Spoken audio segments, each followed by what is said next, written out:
ابھی میں نے میٹرک ہی پاس کیا تھا کہ میرے رشتے آنا شروع ہو گئے۔ والدین چاہتے تھے کہ ان کی بیٹی کسی تعلیم یافتہ گھرانے میں بیائی جائے۔ ان کی یہ بھی خواہش تھی کہ میں BA پاس کر لوں، پھر میری شادی ہو۔ رشتوں کی آمد کا سلسلہ جاری رہا۔ والدین کا ایک ہی جواب ہوتا کہ ابھی ہماری بیٹی پڑھ رہی ہے۔ جن دنوں میں BA کے آخری سال میں تھی، میرے لیے حسن کا رشتہ آیا۔ وہ آسٹریلیا میں جاب کرتا تھا۔ رشتہ ان کی والدہ اور بہن لے کر آئی تھی۔ انہوں نے مجھے دیکھتے ہی پسند کر لیا۔ جاتے ہوئے انہوں نے امی سے کہا کہ ہمیں شمیلہ کی تصویر دے دے، آسٹریلیا لڑکے کو بھجوانی ہے تاکہ وہ بھی ایک نظر دیکھ لے۔ اس بات پر والدہ راضی نہ ہوئی، بہانہ کر دیا کہ فی الحال گھر پر کوئی تصویر نہیں ہے، کچھ دنوں میں بھجوا کر بھیج دیں گے۔ ان خواتین کو یہ بات اچھی نہ لگی۔ والد سے کہا کہ جب لڑکا آسٹریلیا سے آ جائے تب تصویر ایک نظر دکھا دیں گے، ابھی تصویر دینے کا کوئی جواز نہیں بنتا۔ 2 ماہ بعد حسن کی بہن اور ماں دوبارہ آ گئی، کہنے لگی کہ لڑکا آسٹریلیا سے آ گیا ہے، آپ تصویر دے دیں۔ امی بولی آپ لڑکے کو ہمارے گھر لے آئیں، وہ یہاں آ کر تصویر دیکھ لے۔ اس پر لڑکے کی بہن بولی آج کا زمانہ بہت آگے جا چکا ہے آنٹی، آپ ابھی بھی پرانے خیالات کی ہے، لیکن بہرحال جیسے آپ کی خوشی، مگر ہمیں آپ کی بیٹی بہت پسند آئی ہے، اس لیے ہم اپنے بھائی کو کل اپنے ساتھ لے آئیں گے۔ اگلے روز وہ حسن کو ساتھ لے کر آ گئی، لڑکے کو تصویر دکھائی۔ خود حسن بھی ایک خوبصورت نوجوان تھا۔ میرے گھر والوں نے اسے پسند کر لیا اور حسن نے بھی میری تصویر دیکھتے ہی مجھے اپنے دل میں بسا لیا۔ اسی روز شادی کی تاریخ بھی طے کر دی گئی۔ لڑکے نے 1 ماہ بعد واپس آسٹریلیا جانا تھا، لہٰذا کچھ دنوں بعد ہی شادی ہونا طے پائی۔ ہال بک کروایا گیا، سبھی لوگ شادی کی تیاریوں میں لگ گئے۔ میرے ایک چچا کافی عرصے سے لندن میں مقیم تھے، جن کے بیٹے ارسلان سے بچپن میں میرا رشتہ طے ہوا تھا۔ بعد میں وہ طویل عرصے تک پاکستان نہیں آئے تو والدین نے سمجھا کہ ان لوگوں نے ہمیں بھلا دیا ہے اور اب وہ رشتہ نہیں لینا چاہتے۔ پھر بھی ابو نے تسلی کے لیے پھوپھو کو بیچ میں ڈالا، کیونکہ وہ لندن ان کے پاس جاتی رہتی تھی۔ انہوں نے والد صاحب کو لندن سے واپس آ کر بتایا کہ ارسلان نے وہاں ایک اور لڑکی کو پسند کر لیا ہے اور اس کے ماں باپ اب وہیں شادی کرنا چاہتے ہیں جہاں ارسلان چاہتا ہے۔ آپ لوگ اس کا خیال چھوڑ دیں۔ تب سے یہ رشتہ میرے والدین کے ذہن سے نکل چکا تھا۔ میری شادی سے 1 روز قبل ارسلان اور اس کے والدین اچانک لندن سے پاکستان آ گئے۔ جب انہیں پتہ چلا کہ شمیلہ کی شادی ہو رہی ہے تو انہوں نے ہنگامہ شروع کر دیا۔ چچا جان ابو سے جھگڑنے لگے کہ تمہاری جرأت کیسے ہوئی شمیلہ کا رشتہ کسی اور سے طے کرنے کی، جبکہ ہمارے والدین بچپن میں ان دونوں بچوں کا رشتہ طے کر کے گئے تھے۔ والد صاحب نے بتایا کہ میں نے سلیمہ کو تمہارے پاس بھیجا تھا یہ معلوم کرنے کے لیے کہ اب تمہارا کیا ارادہ ہے۔ اس نے واپس آ کر جواب دیا تھا کہ ارسلان نے لندن میں اپنے لیے کوئی لڑکی پسند کر لی ہے اور شمیلہ سے رشتے کا ارادہ نہیں رکھتا۔ چچی نے خوب شور مچایا کہ یہ جھوٹ ہے، سلیمہ نے ہم سے وہاں آ کر ایسا کوئی تذکرہ نہیں کیا تھا۔ یہ بات بعد میں پتہ چلی کہ پھوپھو اپنے بیٹے کے لیے میرا رشتہ چاہتی تھی، جبکہ میری والدہ ان کو ناپسند کرتی تھی۔ تبھی انہوں نے جھوٹ بول کر ان سے ہمارا تعلق ختم کروا دیا تھا۔ بہرحال اس موڑ پر جب کہ میری شادی میں 1 دن رہ گیا تھا، وہ چچا چاچی ہمیں آ کر پریشان کر رہے تھے۔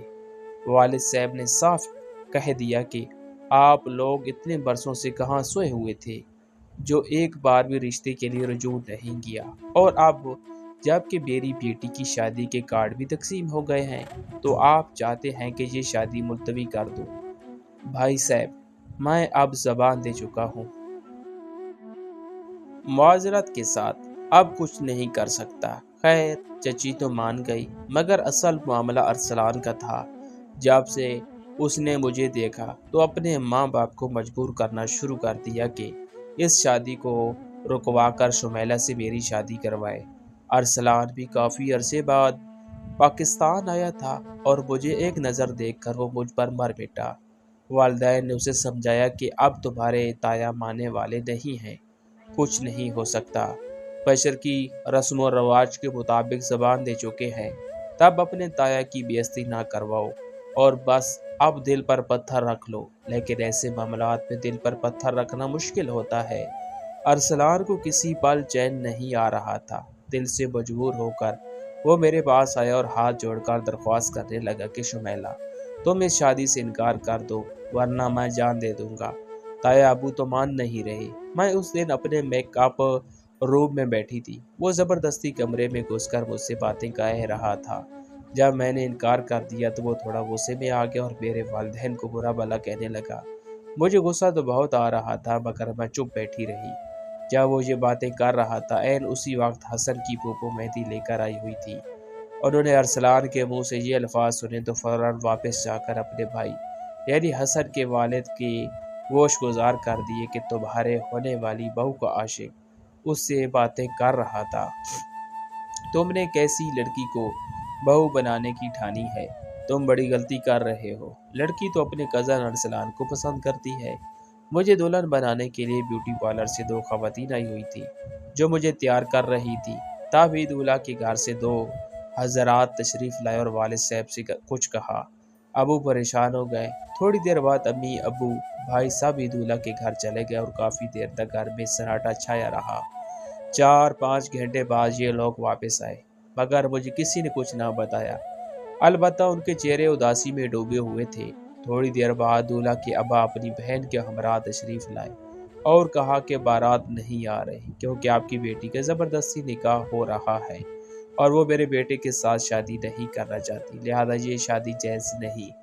لڑکی کی شادی آپ وہاں کر دیں جہاں اس کی مرضی ہے۔ والد صاحب منت سماج کرنے لگے کہ یہ آپ کیا کہہ رہے ہیں؟ آج شادی کا دن ہے، آپ ایسا ہرگز مت کریں۔ آپ سے کسی نے غلط کہا ہے۔ ہماری بیٹی کا نکاح اس کی مرضی کے مطابق ہو رہا ہے۔ اگر آپ چاہیں تو خود اس سے پوچھ سکتے ہیں۔ ابو نے کہا کہ ایسی باتیں مت کریں، ہمارا گھر مہمانوں سے بھرا ہوا ہے اور یہ ہماری عزت کا سوال ہے۔ اگر آپ کی بارات نہیں آئے گی تو لوگ ہمارے بارے میں کیا کہیں گے؟ دولہا کے گھر والے سخت دل لوگ نہ جانے کس طرح کے تھے کہ والد کی کسی بات کو نہیں مان رہے تھے۔ میری ماں کے آنسو، والد کی التجائیں اور بھائیوں کی بنا سماج بھی کام نہیں آ رہی تھی اور ان لوگوں نے بارات لانے سے صاف انکار کر دیا۔ والد نے دولہا سے بات کرنی چاہی مگر گھر والے آڑے آ گئے اور حسن تک رسائی نہ ہونے دی۔ ادھر مہمان بارات کا انتظار کر رہے تھے۔ وقت تیزی سے گزرتا جا رہا تھا اور بارات تھی کہ آنے کا نام ہی نہیں لے رہی تھی۔ جب مجھے خالہ نے صورتحال بتائی تو میرا دل ڈوب گیا۔ میں ارسلان کو بد دعا دینے لگی جس نے میرے ماں باپ کی خوشی کو اجاڑا تھا اور اس کو ایسی سنگین صورتحال سے دوچار کر دیا تھا۔ جی چاہتا تھا حسن سامنے آئے تو اس سے پوچھوں کہ میرا کیا قصور ہے، میں پاک دامن ہوں، کیوں مجھے سزا دے رہے ہیں؟ دل چاہتا تھا کہ سواگرات کے جوڑے کو آگ لگا دوں اور سرخ دوپٹے سے ارسلان کو پھانسی دے دوں۔ میں مجرم نہ تھی، بے قصور تھی، پھر کیوں مجھے ٹھکرایا جا رہا تھا؟ والد صاحب دل کے مریض تھے، ڈر تھا کہ کہیں ان کو صدمے سے کچھ نہ ہو جائے۔ امی تو کہہ رہی تھی کہ سب کو بتا دے کہ بارات نہیں آئے گی مگر ابو کی آنکھوں میں آنسو تھے اور وہ کہتے تھے انتظار کر لو، کیا پتہ ان کو ہم پر رحم آ جائے۔ ان کی تو عزت پہ بن گئی تھی۔ لندن والے چچا چچی بھی ہم سے روٹھے ہوئے تھے، وہ شادی پر بھی نہیں آئے تھے اور ان کا کچھ پتہ نہ تھا۔ اب وہ ہوتے تو انہیں سے سوال کرتی کہ آپ کی بیٹی ہوں، پھر مجھے کیوں سزا مل رہی ہے اور کس جرم کی سزا مل رہی ہے؟ ہم سب پریشان تھے۔ ہماری ایک دوسری پھوپھو سب سے کہہ رہی تھی کہ بھائی اب ارسلان کو ڈھونڈو، اب اسے نکاح پڑھا دو ورنہ ہم کسی کو منہ دکھانے کے قابل نہیں رہیں گے۔ میں نے جب ان کی یہ بات سنی تو اپنا سر پیٹ لیا۔ مجھے ارسلان سے سخت نفرت ہو گئی تھی جس نے میرے ماں باپ کو اتنا برا بھلا کہا تھا اور لندن سے آ کر اچانک میری زندگی اور والدین کی خوشیوں کو آگ لگا دی تھی۔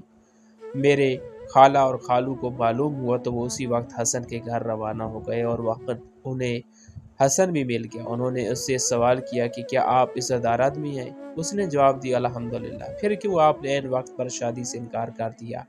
ہمارے گھر مہمان بیٹھے ہیں، بارات کا انتظار ہو رہا ہے اور وہ نہیں آ رہی۔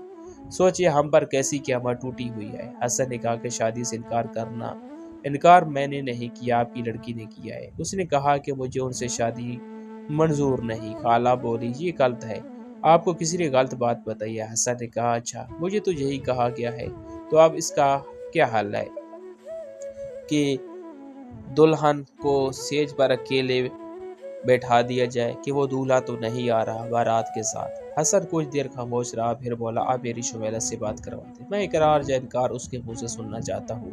اگر وہ کہہ دے کہ حسن میں آپ سے شادی نہیں کرنا چاہتی تو میں ہٹ جاؤں گا، اگر وہ کہہ دے کہ میں شادی کرنا چاہتی ہوں تو میں بارات لے کر ضرور آؤں گا۔ تو خالہ نے کہا کہ آپ فون کے پاس ہی رہے، ہم ابھی آپ کی بات شمیلہ سے کرواتے ہیں۔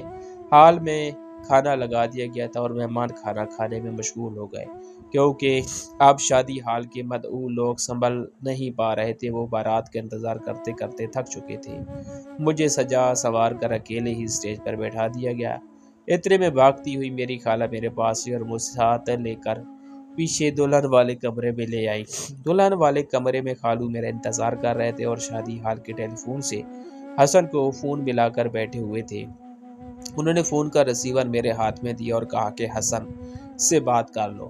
میں تو پہلے ہی دعا مانگ رہی تھی کہ اے اللہ تو مجھے اس وقت حسن کی ڈولی میں بٹھا دے، بعد میں بے شک جو کچھ فرضی ہو، مگر اس وقت میرے باپ اور بھائیوں کی عزت رکھ لے۔ میں نے فون پر حسن سے بات کی اور انہیں صاف صاف بتایا کہ میرا ارسلان سے کوئی تعلق نہیں ہے۔ میں نے اپنے بچپن کے رشتے کا بتایا اور یہ بھی کہا کہ اس سے پہلے میں نے کبھی ارسلان کو دیکھا تک نہیں ہے۔ میری بات سن کر انہوں نے کہا تو فکر مت کرو، ہم بارات لے کر پہنچ رہے ہیں۔ حسن کی یہ بات سن کر مجھے تھوڑی سی تسلی ہوئی۔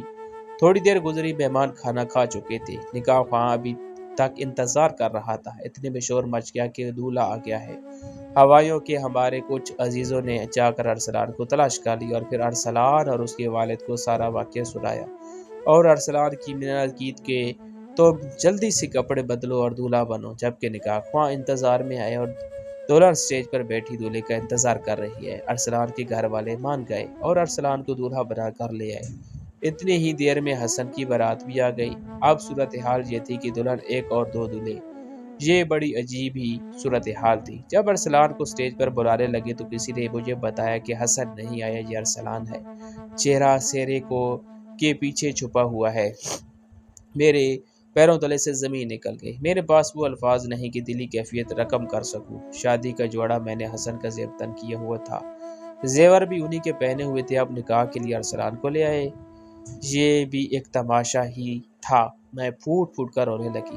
میرے دھواں دار رونے سے ارسلان گھبرا گیا۔ اس نے مجھ سے سوال کیا کہ تم کس وجہ سے رو رہی ہو؟ میں نے اسے صاف کہہ دیا کہ میں تم سے نکاح نہیں کرنا چاہتی، اسی وجہ سے رو رہی ہوں، اور خبردار اگر زبردستی مجھ سے نکاح کرنے کی کوشش کی تو میں آپ کو بے عزت کر دوں۔ آپ فوراً اسٹیج سے اتر جائیں۔ وہ گھبرا کر اسٹیج سے نیچے اتر گیا۔ مہمان کچھ نہ سمجھ پا رہے تھے کہ آخر یہ ہو کیا رہا ہے۔ خاندان کے دو بزرگ میرے پاس آئے اور سمجھانے لگے کہ شمیلہ تمہارے باپ کی عزت اب تمہارے ہاتھ میں ہے، زبردستی نکاح ہونے دو کیونکہ وہ لوگ اب نہیں آئیں گے۔ میں نے انہیں کہا کہ وہ آئے یا نہ آئے، مگر میں ارسلان سے نکاح نہیں کروں گی، مجھے اس سے نفرت ہے۔ میں نے صاف ان سے یہ بات کہہ دی۔ حسن سے فون پر بات کرنے کے بعد مجھے یقین ہو گیا تھا کہ وہ ضرور آئیں گے۔ مجھے اس کا انتظار کرنا چاہیے جس کے نام کا عروسی جوڑا میں نے اپنی مرضی سے پہنا ہے۔ میرے لہجے کی سختی دیکھ کر وہ بزرگ اسٹیج سے اتر گئے۔ مہمان کھانا کھانے کے بعد ایک ایک کر کے جانے لگے۔ جو بارات کا انتظار کر رہے تھے وہ بھی مایوس ہو گئے۔ ہر ایک سوال کر رہا تھا کہ بارات کدھر ہے، ابھی تک کیوں نہیں آئی، اور دولہا کہاں چلا گیا ہے۔ پھر سب سمجھانے لگے کہ بیٹا ارسلان سے شادی کر لو، وہ لوگ نہیں آئیں گے، مگر میں نے کہا کہ اب مر تو جاؤں گی مگر ارسلان سے شادی نہ کروں گی، یہ میرا آخری فیصلہ ہے۔ رات گئے، ہال کی مینجمنٹ ہال خالی کرنے کے لیے آ گئی تو مجھے بھی اسٹیج سے اترنا پڑا۔ میری جگمگ کرتی لاش بھی واپسی ہوئی جیسے کسی میت کو قبرستان لے جا رہے ہو۔ سوچ رہی تھی اب میرا باپ زندگی بھر کسی کو منہ دکھانے کے قابل نہیں رہے گا۔ تبھی ہاتھوں کی مہندی آگ بن کر میری ہتھیلیوں کو جلانے لگی۔ اس طرح کب کسی کا سہاگ جوڑا اس کا کفن بنتا ہوگا۔ ابھی 2 قدم ہی چلی تھی کہ مجھے پر بے ہوشی طاری ہو گئی۔ میں گرنے کو تھی کہ کسی نے مجھے سنبھال لیا۔ آنکھیں کھولی تو وہ حسن تھے۔ اس کے ساتھ ہی شور مچ گیا کہ بارات آ گئی ہے، بارات آ گئی ہے۔ جو لوگ حال سے کر رہے تھے بارات کو دیکھنے کے شوق میں واپس آ گئے۔ عورتیں بارات کو دیکھنے کی خوشی میں اکٹھا ہونے لگی۔ حسن نے مجھے سنبھال کر دوبارہ اسٹیج پر بٹھایا، خود میرے پہلو میں بیٹھ گئے۔ یوں میرے باپ کی گرتی ہوئی عزت خاک میں ملنے سے بچ گئی۔ اس وقت بھائی نکاح خاں کو پکڑ کر لے آئے اور پھر میرا نکاح حسن سے ہو گیا۔ یاد نہیں آ رہا کب انہوں نے مجھے کہا اور میں نے کس طرح نکاح نامے پر دستخط کیے۔ اس کے بعد میرے دولہے نے مجھے بازوؤں میں بھر کر گاڑی میں بٹھایا۔ ہر طرف خوشی کی لہر دوڑ گئی۔ شادی کی رات جب حسن نے میرا گھونگھٹ اٹھایا تو کہا، اگر تم میری دلہن نہ بنتی تو میں مر جاتا۔ پہلی ہی نظر میں مجھے تم سے پیار ہو گیا تھا۔ اللہ تعالیٰ نے کرم کیا، میری آہوں پر رحم کیا اور مجھے میرا دولہا مل گیا۔ حسن نہ ملتے تو میں بھی خاک میں مل جاتی۔ اب سوچتی ہوں کہ کتنے سنگ دل ہیں وہ لوگ جو ایسے موقع پر چغل خوری سے باز نہیں آتے، بغیر تحقیق کے بات کو ایک جگہ سے دوسری جگہ پہنچا دیتے ہیں، ہنستے بستے گھروں کے دیے اور بجھتی شمعوں کے راگ آگ میں ڈال دیتے ہیں۔ اے کاش یہ لوگ ایسی سنگ دلی سے باز آ جائیں۔ حسن اگر ہمت سے کام نہ لیتے تو سوچ بھی نہیں سکتی تھی کہ میرا کیا بنتا۔ اس سے بھی زیادہ میرے والد صاحب کس کس کا منہ بند کرتے، کس کس والوں کا جواب دیتے۔ اے کاش معاشرے میں بیٹیوں والوں اس قدر مجبور نہ ہو۔ میری دعا ہے کہ اللہ تعالیٰ سب بیٹیوں کی عزت کی حفاظت ضرور کرے، آمین۔ ناظرین، آپ کو آج کی ہماری یہ کہانی کیسے لگی کمنٹ باکس میں اپنی قیمتی رائے کا اظہار ضرور کیجیے گا۔ ویڈیو پسند آئے تو ویڈیو کو لائک اور دوسروں کے ساتھ شیئر ضرور کریں۔ مزید اس طرح کی سبق آموز کہانیاں واقعات سننے کے لیے ہمارے چینل کو ضرور سبسکرائب کریں۔ شکریہ۔